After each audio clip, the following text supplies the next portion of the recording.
Est-ce que vous savez que le regret numéro 1 des personnes qui sont sur leur lit de mort, c'est de ne pas avoir fait ce qu'ils avaient vraiment envie? C'est fort. Je ne sais pas si vous vous rendez compte, mais c'est triste de finir sa vie comme ça. Alors, je ne sais pas pour vous, mais est-ce que vous avez des rêves, des projets, des choses qui vous tiennent à cœur des fois depuis votre petite enfance, puis que vous n'avez jamais réalisé? Si c'est le cas, comment ça se fait que vous ne l'avez jamais réalisé encore? Ça se peut que vous ne sachiez pas pourquoi. Ça se peut que vous sachiez pourquoi.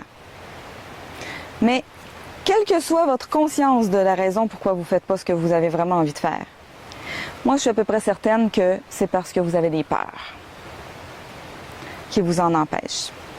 Ça se peut, hein? De quoi vous avez peur? De quoi vous avez peur? Vous avez peur de quoi? D'échouer? D'être ridiculisé? De souffrir? Ou vous avez peur de quoi? De réussir? Ça se peut, il y a des gens qui ont peur de réussir. Peur d'être sur la sellette, d'être trop visible, d'être conspué, parce que quand on est visible, ben on peut se faire démolir, hein? En fait, peu importe les peurs que vous avez, c'est pas vraiment important. Ce qui est important, c'est de les dompter, ces peurs-là. Pour pouvoir après faire ce qui vous tient vraiment à cœur. Ce dont vous rêvez. Puis qui vous passionne. Puis est-ce que ça se dompte des peurs? Parce que vous allez peut-être me dire, « Ah oui, mais j'ai bien trop peur. » Eh bien, oui, ça se dompte même quand on a bien trop peur. Je peux vous en parler parce que moi, c'était mon cas. J'ai vécu les premiers 25 ans de ma vie à avoir peur de mon ombre. À avoir peur de faire des petites choses du quotidien, même les plus insignifiantes, tellement j'étais paralysée par la peur.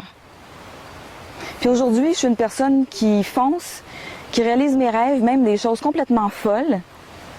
Est-ce que j'ai arrêté d'avoir peur? Non. J'ai encore peur.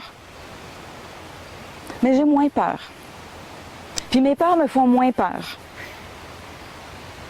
Je me sens moins intimidée et paralysée par mes peurs.